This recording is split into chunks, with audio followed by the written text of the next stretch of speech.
So ayan, hi guys, welcome back sa channel natin. At ito na nga po si episode 15 ni One Punch Man Season 3 natin. Pero ayan, bago tayo magsimula, ay kung bago ka pa lang sa channel natin, ay huwag mo kalimutan mag-subscribe at pakipindot na rin ay ang notification bell para ma-update ka every time na meron tayong bagong upload. So yun na naman po at ulit, ay huwag na nga natin patagalin pa, simulan na natin yan. At kanina nga ay dito tayo natapos sa side neto nila nyan. At pagkatapos nga nito, ang continuation is balik na rito naman kay Royal Reaper na kasama niya nga dyan itong si Batang Tareo. At eto nga, habang naglalakad sila dyan sa hallway, ay nakakasalubong nila itong napakalaking iguana na nga na to. So ito, sabi nga ng halimaw na iguana, may naamoy nga raw siya na mabango. At eto, isang batang tao raw pala, sabi niyang ganyan.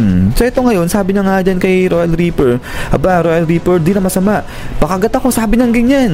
But then eto nga, sabi ni Royal Reaper, hindi po pwede kasi sa kanya itong si Tareo. Pero ito nga sagot, itong iguana, sabi niya nga dyan, wag nang madamot itong si Royal Reaper kasi nga di na raw siya makapaghintay para nga kumain ng mga halimaw. At ito nga, gutom na siya. So hindi raw ba nakikita nito ni Royal Reaper, di niya na nga raw mapigilan itong paglalaway niya. So kaya kailangan niya na nga raw ng mga ngata. At now, kung di raw pwede itong bata na to, sige, kahit ano na lang pwede na, sabi niyang ganyan. At ito ngayon salita si Royal Reaper, sabi niya nga dyan, teka, gusto mo ba naputulin ko yung buntot mo at ayan yung pakain ko sa'yo, sabi niyang ganyan. But then dito nga, tingin na sila ngayon dito masama. At then ay pagkatapos nga niyan, ay biglang dating ito si G5, sabi na nga dyan, teka lang, excuse me, pwede bang dumaan? But then eto nga, biglang tingin sa kanya itong si Iguana. At ayun nga, kakainin niya na ito si G5. Pero ayun nga, biglang kinuha ni G5 ayun parang palakang halimaw. At ayun, hinagis niya sa bunganga nga niya ni halimaw na iguana. At ayun, kinain na ngayon dyan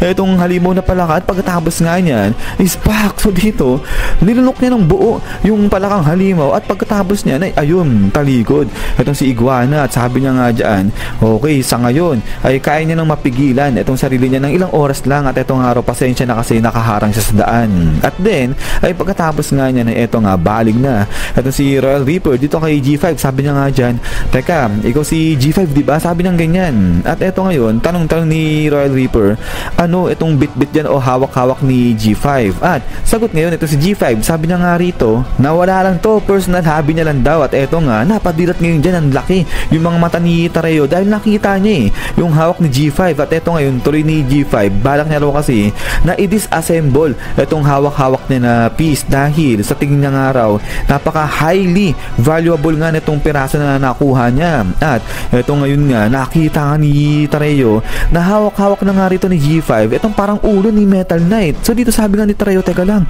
ulo ni Metal Knight yun nagkapira-piraso na siya, sabi ng ganyan. At pagkatapos nga niya na etong alis na etong si G5, sabi niya nga dyan, sige, paano, mauna na ako. At eto ngayon, sabi nga dito ni Royal Reaper, o sige Tareo, halika, doon tayo pumunta sa may guest room. At then pagkatapos nga niyan, eto nga dinala na sa parang kulungan ni Royal Reaper itong si Tareo. Sabi niya nga dyan, wagaan ma, halika, eto, nagdala ako ng munting kaibigan, sabi niyang ganyan. At eto ay maglaro nga raw muna sila kasi napagod itong si Royal Reaper, papahinga daw muna siya. At pagkatapos nga niya na eto nga, pasok na sa kulungan itong si Tareo, tinatanong siya ni Waganma kung anong pangalan niya. At eto ngayon, sabi nga ni Tareo, ako si Tareo, ikaw si Waganma, kinidnap ka rin, kinuha ka rin ng mga halimaw. So sabi nga nito ni Waganma, oo, ganun na nga, kinuha siya ng mga halimaw. So tanong ni Waganma, gabi na raw ba, madilim na dun sa labas? At eto ngayon, lapit si Tareo, sabi niya nga dyan, oo, madilim na dun sa labas. So ito, sabi nga dito ni Waganma, kahapon pa raw siya dito at yung mga halimaw, ang binibigyan daw sa kanya yung low class na tubig saka tinapay. So kaya nga rito, sabi niya, mamatay daw siya sa gutom. So meron daw bang something na makakain ito si Tareo. So ito, sabi ni Tareo, teka na, meron ako dito na hard candy, sabi niyang ganyan. At ito ngayon, abot-abot niyan kay Waganma. At ayun, dali-dali kinuha, kinain kagad ni Waganma yung candy, ang bilis. At ito ngayon, tanong niya si Tareo, sabi niya nga dyan, meron ka pa ba? So ito, sabi ni Tareo, sorry, wala na At ito, sabi nga ni Waganma, ano ba yan, useless, sabi niya ganyan. So grabe, napakasalbahe ng bata na to. But anyway, sa ito nga, sabi ngayon dito ni Tareo, ay sa tingin natin ni Waganma, ano nga raw ba yung mangyayari sa kanila dyan? Kasi nga, nakidnap sila ng mga halimaw. At ito, relax lang. Ito Ito si Wagan, masabi na nga dyan, alam mo itong mga halimaw na to, mga bugok sila. Sabi niya ganyan. At ito nga tuloy niya, sa dinami-dami ng mga pwedeng kidnapin, siya raw pa talaga yung kinidnap. Hindi raw ba nila alam, yung tatay niya big shot yan sa Hero Association. So kaya nga ito, nagulat si Tareo. Sabi niya nga dyan, ano, totoo ba yung tatay mo big shot sa Hero Association? So ito, sabi ni Waganma, oo, totoo. At kung ano nga rin sabihin ng kanyang tatay, ay ayun yung gagawin ng mga heroes. At ito ngayon, ngiti-ngiti na si Waganma. Sabi niya nga rito kay Tareo, ngayon na kinidnap na nga siya o kinuha na siya ng mga halimaw, sigurado lahat ng mga heroes ay hindi mananahimik yan. Talagang pupuntahan nila itong si Waganma para iligtas. At ito ngayon, sabi ni Waganma dyan kay Tareo, alam ko na, gusto mo ba na kapag dumating dito yung mga heroes, ay pati ikaw idamay ko, pati ikaw ipaligtas ko na, sabi ng ganyan. So ito nagugulat itong si Tareo. At ito nga tuloy ngayon ni Waganma, syempre kapag sinabi ko dun sa mga pro heroes, susundin nila yung pinag-uutos ko sa kanila. Pero syempre ako pa rin yung top priority, sabi ng ganyan. Pero ito nga, sabi ni Tareo na oo, gusto niya nga rin daw maligtas. So kaya man dito, sabi nga ni Waganma, okay sige, kung ganun, simula ngayon ay tauhan na kita. So ito, nagulat dyan itong si Tareo. At yun, di maintindihan yung mukha ni Tareo.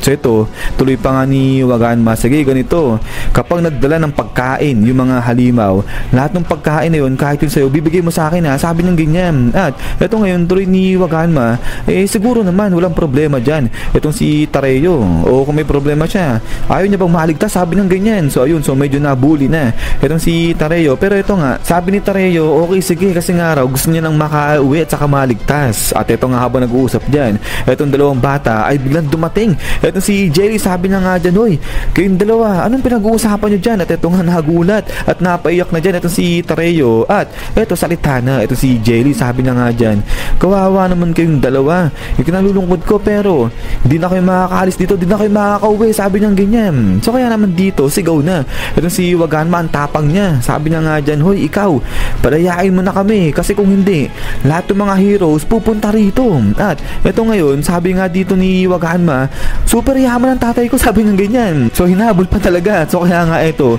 biglang salita itong si Jelly, sabi niya nga dyan, lahat sila mamamatay, yung mga heroes, pati na yung tatay mo, mamamatay lahat yan sila dahil pupunta sila rito. At ito nga ngayon, nagulat at napatahimik dyan itong dalawang bata. Sabay, biglang salita ulit itong si Waganma, sabi niya nga dyan, kasama rin, may pupunta rin mga S-class heroes, di mo ba alam, sobrang lalakas ng mga yun, lahat sila pupunta rito para gulpin kayo isa-isa, sabi ng ganyan. At ito ngayon, tuloy pa nga ni Waganma na alam niya na kapag kasama nga raw si Metalbat na pumunta rito sa Monster Association, kahit si Metalbat lang daw mag-isa, tapos silang lahat, kasi nga sobrang lakas daw niya ni Metalbat, nakita niya raw kung gano'ng kalakas si Metalbat. So kaya nga ito, biglang salita ito si Jelly, sabi na nga dyan, naku, si Metalbat, nakakatakot naman yan, nanginginig ako, sabi niya ganyan. But then ito nga, biglang napatahimik dyan. At ito nga, nandilat na naman yung mga mata nito ni Tareo. At sabi niya nga rito, Waganma, nakita ko sa balita si Lightning Genji, si Heavy Kong, pati na si Metalbat, at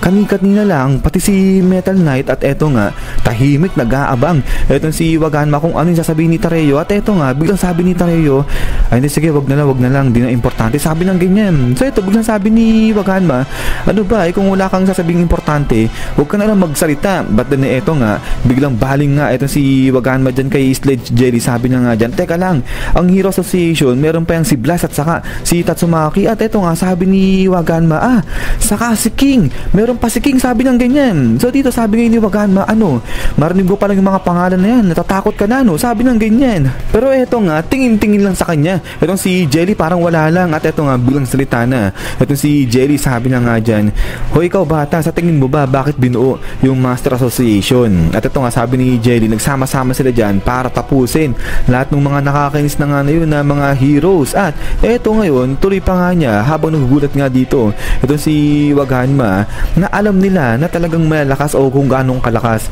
yung mga S-class heroes na yan. Pero ito, sinasabi niya dito sa bata na to, parang nga raw alam ng bata at saka para di sila magulat.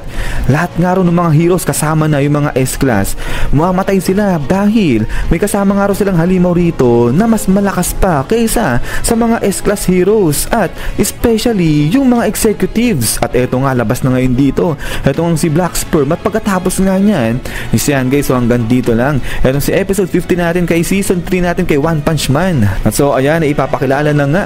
Ito isa-isa yung mga executives natin. At yun nga guys, ay ulit ay maraming salamat din po sa panonood dito kay One Punch Man natin kay Kalbo. At ayan, hintay-hintay lang para sa kasunod nito. At yun pala, kung maatripan nyo, ay huwag niyo po kalimutan mag-iwan ng like. So yun naman, so lagi mag-ingat. God bless nyo lahat. At kita-kits tayo ulit